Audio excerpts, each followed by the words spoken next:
दोस्तों, आज मैं आपसे एक सवाल पूछना चाहता हूँ। क्या आपने कभी ऐसा महसूस किया है कि आपकी ज़िंदगी ठीक चल रही है, लेकिन फिर भी अंदर कहीं कुछ अधूरा है? सब कुछ सामान्य है, लोग आपको समझदार कहते हैं, घरवाले खुश हैं, रोज़ काम चल रहा है, लेकिन रात को जब आप अकेले होते हैं, तो दिल के किसी कोने से एक आवाज़ आती है, क्या बस इतना ही? यही सवाल इस कहानी की शुरुआत है। हमारा नायक कोई राजा नहीं है, कोई महान योद्धा नहीं है, कोई जादूगर भी नहीं। वो एक साधारण युवा है जिसने एक ऐसी जिंदगी चुनी है जहाँ आज़ादी है, सफ़र है, नए लोग हैं, नए शहर है। वो रोज एक जगह से दूसरी जगह जाता है, आसमान के नीचे सोता है और दुनिया को अपनी आंखों से देखता है। बाहर से देखें तो उसकी जिंदगी बहुत सुंदर लगती है, लेकिन उसके भीतर एक और चीज है, एक बेचैनी। सपना जो पीछा नहीं छोड़ता। कई दिनों से उसे एक अजीब सपना आ रहा है, वही सपना बार बार। अब जरा सोचिए, एक सपना एक बार आए तो हम भूल जाते हैं, दो बार आए तो संयोग मान लेते हैं, लेकिन जब वही सपना बार बार लौटे तो इंसान सोचने लगता है कि शायद इसमें कोई संकेत छिपा है। यही उसके साथ होता है। सपना उसे किसी दूर जगह की ओर बुलाता है। ऐसा लगता है जैसे जिंदगी उसे कह रही हो, तुम्हें अभी बहुत दूर जाना है। और दोस्तों, यही वो जगह है जहाँ कहानी सिर्फ कहानी नहीं रहती, यह हमारे जीवन का आईना बन जाती है। क्योंकि हम सबके अंदर भी कोई ना कोई सपना होता है। किसी का बिजनेस शुरू करने का, किसी का किताब लिखने का, किसी का यूट्यूब चैनल बनाने का, या फिर किसी का अपने परिवार की जिंदगी बदलने का। लेकिन समस्या सपना नहीं है, समस्या है डर।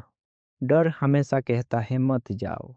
डर बहुत चालाक होता है। वो हमें सीधे यह नहीं कहता कि तुम कमजोर हो। वो कहता है अभी सही समय नहीं है, थोड़ा और सोच लो। अगर असफल हो गई तो लोग क्या कहेंगे? और धीरे धीरे इंसान सपना देखना बंद नहीं करता, सपने पर विश्वास करना ही बंद कर देता है। मुझे लगता है इस कहानी का पहला बड़ा संदेश यही है। ज्यादातर लोग अपने सपनों से नहीं हारते, वे अपने डर से हारते हैं। एक दिलचस्प बात, कहानी का यह युवा पढ़ा लिखा है। वह आरामदायक और सम्मानित जीवन चुन सकता था, लेकिन उसने घूमने वाली जिंदगी चुनी। क्यों? क्योंकि कुछ लोग के लिए सुरक्षा से ज्यादा महत्वपूर्ण खोज होती है। वे जानना चाहते हैं कि दुनिया कितनी बड़ी है, वे खुद कौन है और उनके अंदर क्या क्षमता छिपी है।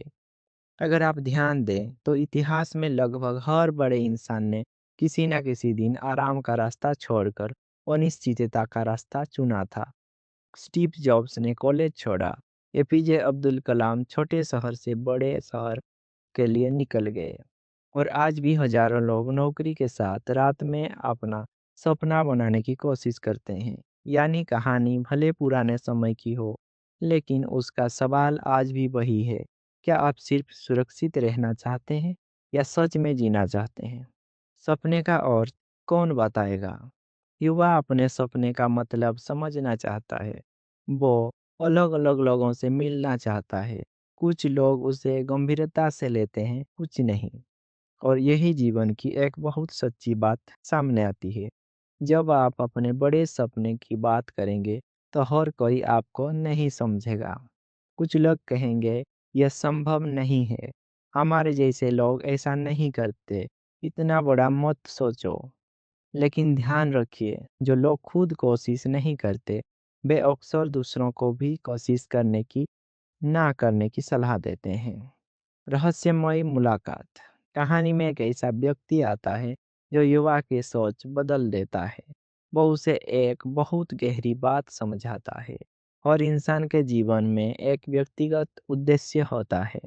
मतलब एक ऐसा काम, एक ऐसा रास्ता, एक ऐसी पुकार जिसे पूरा करने पर इंसान सच में जीवित महसूस करता है। यह सुनने में बहुत दार्शनिक लगता है, लेकिन जरा अपने जीवन पर सोचिए। क्या आपने कभी ऐसा काम किया है जिसमें समय का पता ही नहीं चला, जहां थकान कम लगी, जहाँ अंदर से खुशी मिली, अक्सर वही चीज़ हमारे असली स्वभाव के सबसे करीब होती है। जब आप सच में कुछ चाहते हैं, कहानी का सबसे प्रसिद्ध विचार यही है कि जब इंसान पूरे दिल से किसी चीज़ को चाहता है तो दुनिया उसके लिए रास्ते खोलने लगती है। अब इसका मतलब ये नहीं कि अचानक जादू हो जाएगा। इसका मतलब ये है कि आपका ध्यान बदल जाता है। उदाहरण के लिए, जिस दिन आप फिटनेस शुरू करने का फैसला करते हैं, आपको हर जगह हेल्थ से जुड़ी चीज़ें देखने लगती है। जिस दिन आप यूट्यूब चैनल शुरू करने का सोचते हैं, आपको कंटेंट आइडिया देखने लगते हैं। जिस दिन आप पैसे बचाने का निर्णय लेते हैं, आपको अपने खर्च दिखाई देने लगते हैं। दुनिया वही रहती है, देखने वाला बदल जाता है, लेकिन एक कीमत होती है। अब कहानी यहाँ बहुत दिलचस्प हो जाती है। युवा समझता है कि अगर उसे अपने सपने के पीछे जाना है, तो उसे कुछ छोड़ना पड़ेगा। और यही वो सोच है जिससे हम सब भागते हैं। हर बड़ा सपना का एक कीमत होता है। कभी समय की, कभी आराम की, कभी पैसों की, कभी लोगों की राय की, और कभी अपने पुराने रूप की। आप एक ही समय में पूरी सुरक्षा और पूरी आज़ादी दोनों नहीं पा सकते। किसी ना किसी जगह जोखिम लेना पड़ता है। सबसे कठिन क्षण। कहानी का यह हिस्सा मुझे सबसे ज़्यादा पसंद है। युवा एक मोड़ पर खड़ा है। एक तरफ पहचानी हुई दुनिया, आराम, सुरक्षा और यकीन। दूसरी तरफ अनिश्चितता, खतरा, असफलता की संभावना, लेकिन एक बड़ा सपना। और दोस्तों, यही वो पल है जहाँ ज़्यादातर लोग रुक जाते हैं। वे कहते हैं, काश काश मैंने शुरू किया होता, काश मैंने कोशिश की होती, काश मैंने डर को जीत लिया होता। लेकिन इस कहानी का नायक एक अलग फैसला करता है। वो पहला कदम उठाता है। उसे नहीं पता आगे क्या है। उसे इस बस इतना पता है कि अगर उसने कोशिश ही नहीं की तो वो जीवन भर पछताएगा। और यहीं से असली कहानी शुरू होती है। आज के इस पहले भाग का सबसे बड़ा संदेश शायद यही है। सपने देखना आसान है, लेकिन पहला कदम उठाना बहादुरी है। क्योंकि सपने हमें बुलाते तो हैं, लेकिन उनके दरवाजे तक हमें खुद चल कर जाना पड़ता है। और अगले भाग में यह युवा पहली बार समझेगा कि सिर्फ सपना होना काफी नहीं है। दुनिया आपको परखेगी, लोग धोखा देंगे, डर वापस आएगा, और शायद बहुत सब कुछ खो देगा जो उसके पास है। लेकिन कभी-कभी सब कुछ खोना ही असली खोज की शुरुआत होता है। भाग 2। पहला कदम आसान था, पहली ठोकर सबसे कठिन निकली। अगर आपने पहले भाग को ध्यान से सुना है, तो आपको याद होगा कि हमारा नायक अब अपने सपने की ओर पहला कदम बढ़ा चुका है। लेकिन दोस्तों, जिंदगी की सबसे बड़ी विडंबना यही है कि जब हम अपने सबसे बड़े सपने की ओर पहला कदम बढ़ाते हैं, तो अक्सर सबसे पहले हमारा स्वागत सफलता नहीं, बल्कि कठिनाइयाँ करती हैं। यही इस कहानी में भी होता है। सोचिए, एक इंसान जिसने अपने पुराने जीवन को पीछे छोड़ दिया, अपने आरामदायक संसार से बाहर निकल आया। उसके मन में उम्मीद है कि अब उसकी यात्रा शुरू होगी। उसे लगता है कि अब सब कुछ धीरे-धीरे ठीक होता जाएगा। लेकिन वास्तविक जीवन और कहानियों में एक चीज़ समान होती है। हर नई शुरुआत की परीक्षा बहुत जल्दी आती है। नई जगह, नया डर। जब कोई इंसान पहली बार अपनी परिचित दुनिया से बाहर निकलता है, तो उसे एहसास होता है कि दुनिया उसकी कल्पना से कहीं ज़्यादा बड़ी है। नई भाषा, नए लोग, नई संस्कृति, सब कुछ अलग। यहीं लेखक हमें एक बहुत ही महत्वपूर्ण बात महसूस कराते हैं। सुरक्षा सिर्फ पैसे से नहीं आती, सुरक्षा परिचित माहौल से भी आती है। जब हम पहली बार किसी नए जाते हैं या नया काम शुरू करते हैं, तो हमें अचानक पता चलता है कि हम कितने कुछ नहीं जानते। यही एहसास हमारे नायक को भी होता है। अब उसके पास सिर्फ सपना है, बाकी सब अनजान है। और फिर यात्रा के शुरुआती दिनों में ही उसके साथ एक ऐसी घटना होती है जो शायद किसी भी इंसान का हौसला तोड़ सकती है। जिस व्यक्ति पर उसने भरोसा किया, उसी ने उसे धोखा दे दिया। कुछ ही पलों में उसके पास जो कुछ था सब चला गया। ज़रा उस स्थिति की कल्पना कीजिए, ना अपना देश, ना अपनी भाषा, ना कोई पहचान और अब ना पैसा। अगर ये हमारे साथ होता तो शायद हम सबसे पहले यही करते। शायद यह सपना मेरे लिए था ही नहीं। लेकिन यही कहानी हमें अपने जीवन का सबसे बड़ा आईना दिखाती है। क्या असफलता का मतलब यही है कि रास्ता गलत था? हम अक्सर यही मान लेते हैं, पहला बिजनेस नहीं चला मतलब मैं बिजनेस के लायक नहीं हूँ। पहला वीडियो वायरल नहीं हुआ मतलब यूट्यूब मेरे लिए नहीं है। पहली नौकरी नहीं मिली मतलब मैं काबिल नहीं हूँ। लेकिन क्या सचमुच ऐसा है? नहीं। पहली असफलता सिर्फ एक सवाल पूछती है, क्या तुम सच में इस सपने के लिए तैयार हो? एक दिलचस्प बात, कोई लोग सोचते हैं कि सफल लोग कभी नहीं गिरे, लेकिन इतिहास इसके बिल्कुल उल्टा कहता है। थॉमस एडिसन के हजारों प्रयोग असफल हुए। जेके रोलिंग की पांडुलिपि कोई प्रकाशकों ने ठुकरा दी। कई बड़े यूट्यूबर्स के शुरुआती वीडियो पर कुछ ही व्यूज आते थे, एक या दो। अगर वे पहली हार के बाद रुक जाते तो आज उनकी कहानी कोई नहीं जानता।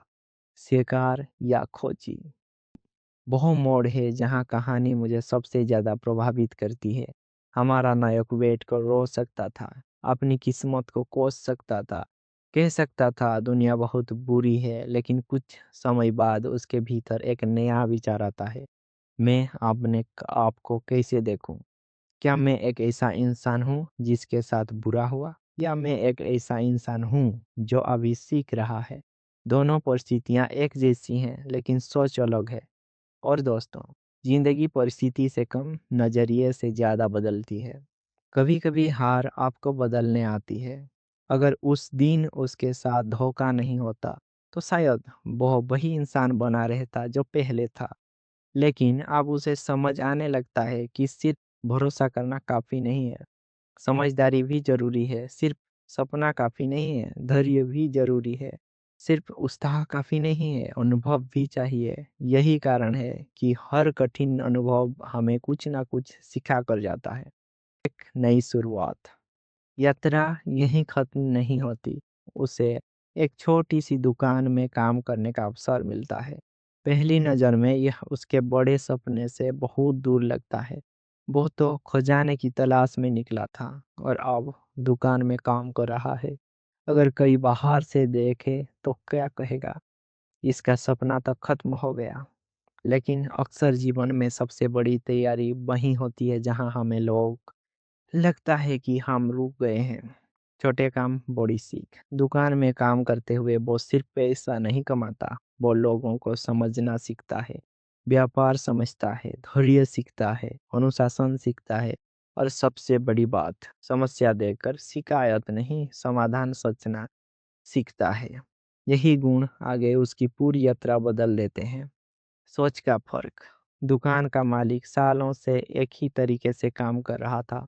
उसे बदलाव से डर लगता था। हम सब की जिंदगी में भी ऐसा ही होता है। हम कहते हैं यही तरीका हमेशा से चलता आया है, लेकिन दुनिया बदलती रहती है। जो बदलने से डरता है वो धीरे धीरे पीछे छूट जाता है।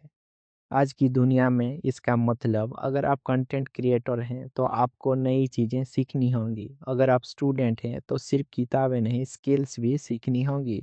अगर आप बिजनेस करते हैं तो ग्राहकों की बदलती ज़रूरतें को समझनी होगी। यानी ग्रोथ हमेशा कंफर्ट जोन के बाहर मिलती है। सबसे बड़ी सीख, इस पूरे हिस्से से मुझे जो बात सबसे ज़्यादा पसंद आती है वो यह है, हर रुकावट असली रुकावट नहीं होती। कई बार वो सिर्फ तैयारी होती है। उस समय हमें लगता है कि जिंदगी हमें रोक रही है, लेकिन बाद में समझ आता है वो हमें मजबूत बना रही थी। और अब धीरे धीरे उसके पास फिर से पैसे आने लगते हैं, आत्मविश्वास लौटने लगता है। लेकिन अब उसके सामने एक नया सवाल खड़ा है, क्या वो अपने पुराने सुरक्षित जीवन में लौट जाए, या उस सपने का पीछा जारी रखे जिसके लिए उसने सब कुछ छोड़ा था। यही फैसला उसकी पूरी जिंदगी बदल देगा। और दोस्तों, अगले भाग में कहानी सिर्फ रोमांचक नहीं होगी बल्कि भावनात्मक भी। क्योंकि अब उसकी मुलाकात ऐसे लोगों से होगी जो उसे ज्ञान देंगे और एक ऐसे इंसान से भी जो उसके दिल की दिशा हमेशा के लिए बदल देगा। कभी-कभी हमारे सबसे बड़ी परीक्षा डर नहीं होती, प्यार होता है। भाग 3, जब मंजिल से पहले प्यार मिल जाए तो क्या करना चाहिए? दोस्तों, पिछले भाग में हमने देखा कि हमारा नायक एक बहुत बड़ी असफलता के बाद फिर से खड़ा होना सीख गया। उसने समझ लिया कि हार हार अंत नहीं होती, बल्कि कई बार वही हमारे सबसे बड़ी शिक्षक बन जाती है। लेकिन अब उसकी यात्रा एक बिल्कुल नए मोड़ पर पहुंचने वाली है। और सच कहूं, यहाँ से कहानी सिर्फ खजाने की तलाश की नहीं रहती। यह कहानी बन जाती है दिल और सपने के बीच होने वाले संघर्ष की। क्योंकि जिंदगी में एक समय ऐसा ज़रूर आता है जब हमें फैसला करना पड़ता है, क्या हम अपने सपनों का पीछा करें या वहीं रुक जाएं जहां हमें सुकून मिलने लगा है। और यात्रा के कुछ लोग मिलते हैं। जब भी कोई इंसान अपने कंफर्ट जोन से बाहर निकलता है तो रास्ते में उसे अलग अलग तरह के लोग मिलते हैं। कोई सिर्फ कुछ मिनटों के लिए आता है, कोई कुछ महीनों के लिए, और कुछ लोग हमारे पूरी सोच बदल देते हैं। हमारे नायक के साथ भी कुछ ऐसा ही होता है। यात्रा के दौरान उसकी मुलाकात ऐसे व्यक्ति से होती है जिसकी सोच उससे बिल्कुल अलग है। एक मानता है कि हर उत्तर किताबों में छिपा है, दूसरा मानता है कि दुनिया खुद सबसे बड़ी किताब है। और दोस्तों, यही एक बहुत गहरी सीख छिपी हुई है। ज्ञान सिर्फ पढ़ने से नहीं आता। हम सबने ऐसे लोगों को देखा है जो बहुत पढ़े लिखे होते हैं, लेकिन जब वास्तविक जीवन की समस्या सामने आती है तो घबरा जाते हैं। वहीं दूसरी तरफ कुछ लोग शायद ज्यादा पढ़े लिखे नहीं होते, लेकिन अनुभव इतना होता है कि मुश्किल से मुश्किल परिस्थिति में भी सही निर्णय ले लेते हैं। तो क्या किताबें बेकार हैं? बिल्कुल नहीं। लेकिन किताबें हमें रास्ता दिखाती हैं, चलना हमें खुद पड़ता है। अगर सिर्फ किताबें पढ़ने से सफलता मिल जाती तो दुनिया का हर लाइब्रेरी कर्मचारी करोड़पति होता। ज्ञान की असली परीक्षा हमेशा वास्तविक जीवन में होती है। रेगिस्तान हमें क्या सिखाता है? कहानी का अगला हिस्सा एक विशाल रेगिस्तान में घटित होता है। अब आप सोच रहे होंगे, लेखक ने रेगिस्तान ही क्यों चुना? क्यों जंगल नहीं? क्यों पहाड़ नहीं? मेरे हिसाब से इसका जवाब बहुत सुंदर है। रेगिस्तान में कुछ भी अतिरिक्त नहीं होता। ना शोर, ना भीड़, ना दिखावा, सिर्फ आप और आपके विचार। आज की दुनिया में भी अगर आप अपने बारे में सच जानना चाहते हैं तो आपको कुछ समय मोबाइल, सोशल मीडिया और लगातार मिलने वाले शोर से दूर रहना होगा। क्योंकि इंसान की असली आवाज़ बाहर नहीं, अंदर सुनाई देती है। और फिर यात्रा के दौरान उसे एक ऐसी जगह मिलती है जहाँ चारों तरफ हरियाली है। लंबे सफर के बाद यह जगह किसी चमत्कार से कम नहीं लगती। यहीं उसकी मुलाकात एक ऐसे लड़की से होती है जो आगे चलकर उसकी पूरी जिंदगी बदल देती है। अब जरा रुकिए, यही कहानी सबसे दिलचस्प हो जाती है। क्या प्यार सपनों का अंत है? अक्सर फिल्मों में हमें यही दिखाया जाता है कि प्यार मिल गया मतलब कहानी खत्म। लेकिन यह कहानी कुछ अलग कहती है। यह पूछती है, अगर आपको अपना सबसे बड़ा सपना पूरा होने से पहले ही प्यार मिल जाए तो क्या करें? क्या आप सपना छोड़ देंगे या सपना पूरा करके वापस आएंगे? यही असली परीक्षा है। सच्चा प्यार रोकता नहीं। यहाँ मुझे इस कहानी की सबसे सुंदर बात लगती है। सच्चा प्यार किसी को कैद नहीं करता। वो यह नहीं कहता, अगर मुझसे प्यार करते हो तो अपना सपना छोड़ दो। बल्कि वो कहता है, जाओ, आपने सपने पूरे करो, मैं तुम्हारे लौटने का इंतजार करूंगा। जरा सोचिए, आज कितने रिश्ते ऐसे हैं। आज तो लोग कहते हैं, मेरे लिए बदल जाओ, मेरे लिए सब छोड़ दो। लेकिन इस कहानी का संदेश बिल्कुल अलग है। जहाँ प्यार आपको छोटा बना दे वो प्यार नहीं, जहाँ प्यार आपको बेहतर इंसान बना दे वही सच्चा प्यार है। एक बहुत बड़ा भ्रम। कई लोग सोचते हैं कि अगर उन्हें प्यार मिल गया तो अब जीवन का उद्देश्य पूरा हो गया। लेकिन सच यह है, कोई भी रिश्ता तब तक स्वस्थ नहीं रह सकता जब तक दोनों लोग अपने अपने सपनों का सम्मान ना करें। अगर आप अपने सारे सपने छोड़कर सिर्फ एक रिश्ते पर टिक जाएं, तो कुछ साल बाद वही रिश्ता बोझ लगने लगता है। क्यों? क्योंकि अंदर से आवाज आती रहती है, मैं और भी बहुत कुछ कर सकता था। संकेत हर जगह होते हैं। इस हिस्से में कहानी बार बार एक बात दोहराती है। जीवन हमें संकेत देता रहता है, लेकिन समस्या ये है कि हमें इतने व्यस्त हैं कि उन्हें देख ही नहीं पाते। कभी कोई इंसान, कभी कोई घटना, कभी कोई असफलता, कभी कोई किताब, सब हमें कुछ सिखाने आते हैं। लेकिन अगर हमारा ध्यान ही नहीं होगा, तो हम सीखेंगे कैसे? अपने दिल की सुनना, लेकिन कैसे? लोग अक्सर कहते हैं दिल की सुनो, लेकिन कोई यह नहीं बताता कि दिल की आवाज़ पहचाने कैसे। मेरे हिसाब से दिल की आवाज़ वो है जो आपको डराती भी है और उत्साहित भी करती है। जिस काम को सोचकर डर भी लगे और खुशी भी महसूस हो, अक्सर वही काम हमारे विकास से जुड़ा होता है। असली परीक्षा अभी बाकी है। हमारा नायक अब पहले से कहीं ज़्यादा मजबूत हो चुका है। उसने हार देखी, धोखा देखा, नई शुरुआत की और अब उसे प्यार भी मिल गया। अगर वो चाहता तो यहीं रुक सकता था, एक आरामदायक जीवन चुन सकता था।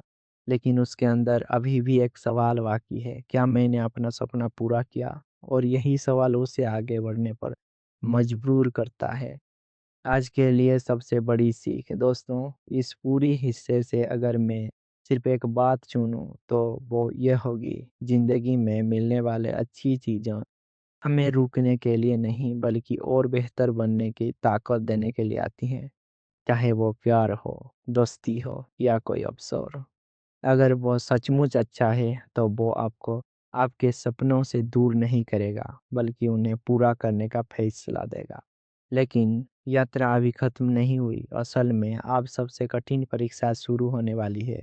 अगले भाग में हमारा नायक एक ऐसा गुरु से मिलेगा जो उसे कोई नया नक्शा नहीं देगा, कोई जादुई शक्ति नहीं देगा, बल्कि उसे सबकी उसकी सबसे बड़ी ताकत से मिलवाएगा, उसका अपना दिल। और वहीं उसे समझ आएगा कि सबसे कठिन यात्रा रेगिस्तान की नहीं होती, सबसे कठिन यात्रा अपने अंदर की होती है। भाग 3 समाप्त।